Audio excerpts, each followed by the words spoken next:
ท้ามนุษย์ได้หักกันในสาบแซงกมาตาสาตะกี้ก่อนเมลี่ใจสิกาดนางเมลี่สาบแซงพลดบาชาตินี้ผู้ข้าได้ตามชาตินายพี่ได้ตามเลยตามหานางเมลี่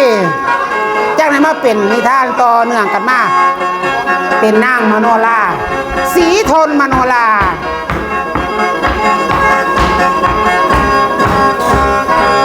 โอ้ยอ่อนซ่อนนี่เนาะ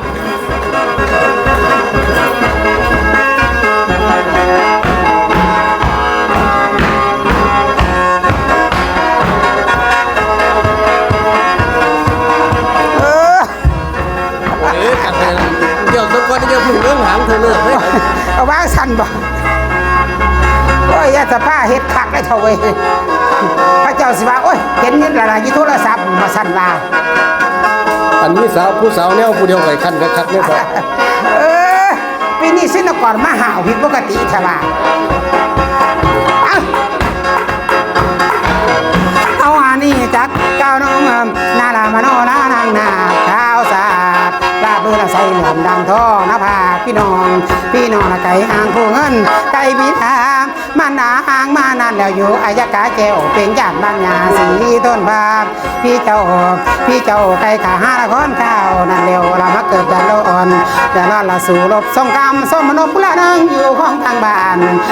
นสวยว่าอายกาตันฟังความสับสอบามาโน้น้าน้อง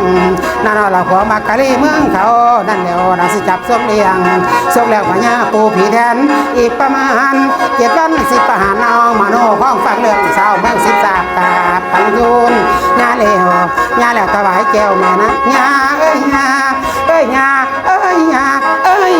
สิกาลูกได้คักแน่จริงจังลูกสิขอลำแพนแอนกายถวายไทยไอยกาเลยให้ลำแพนฟอดแอนนะอันขอซอยกะเวนประดับทรงเครื่องเอกของเขาก็ผนังสวมสอดลาละทรงปีกกลางหางสมนพละนางอ่อละน้อยถ้วยฟอน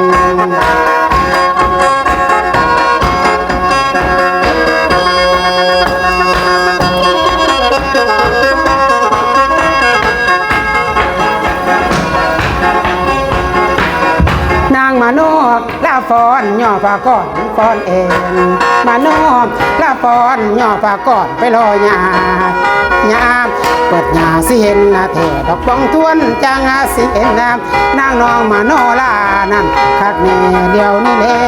บ่แจ้งบ่แซงสองใสวน3 ครั้งฟอนแอนเข้ามาทำลีลาวางแผนแอนกายเข้ามาไก่นางมาโนลาได้ห้องให้ยาเบิ่งความบันเทิงยาเท่าข้าวนี้ดอกมวนหลาย